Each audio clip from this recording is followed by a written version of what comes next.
चलिए दोस्तों बात करते हैं एक और नए क्वेश्चन के बारे में। इस क्वेश्चन में एग्जामिनर ने कहा एक मशीन के प्रिज्म आकार वाले भाग की ऊंचाई 8 सेंटीमीटर और उसका आधार एक समद्विबाहु त्रिभुज है जिसकी प्रत्येक बराबर भुजा 5 सेंटीमीटर और शेष भुजा 6 सेंटीमीटर की है। भाग का आयतन बताइए।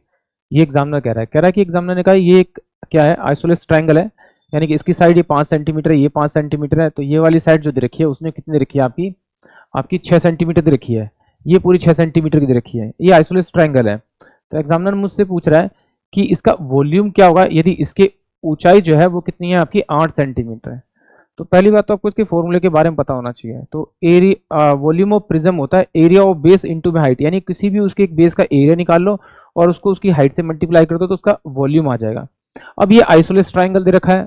आइसोलेस ट्रायंगल मतलब क्या, एक ऐसा ट्रायंगल होता है जिसकी दो भुजाएं बराबर हो। अगर मैं इसकी हाइट को देखूं तो ये इसका मीडियन काम करता है, ये वाला पार्ट और ये वाला पार्ट बराबर टूटता है और ये 90 डिग्री का होता है, ये 90 डिग्री पे टूटता है, यानी कि 90 डिग्री पे टूटेगा तो ये 3 हो जाएगा, ये भी 3 हो जाएगा, ये 3 है, ये 5 है, तो ये वाली साइड मेरे पास में 4 होने वाली है।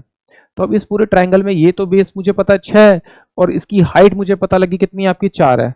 तो मैं इसका एरिया निकाल सकता हूँ 1/2 एरिया और बेस निकालने के लिए 1/2 4 या हाइट है और इसकी बेस कितना है, आपका 6। इसको इससे मल्टीप्लाई करेंगे तो 2, यानी कि 6 दूनी 12 सेंटीमीटर स्क्वायर, तो इसका बेस का एरिया मिल गया और इसकी हाइट से मल्टीप्लाई करूंगा तो 12 8 96, यानी 96 सेंटीमीटर क्यूब में इसका क्या आ जाएगा, वॉल्यूम आ जाएगा। यानी कि ऑप्शन जो मेरे पास में आपका बी होगा वो इस क्वेश्चन के लिए करेक्ट होगा।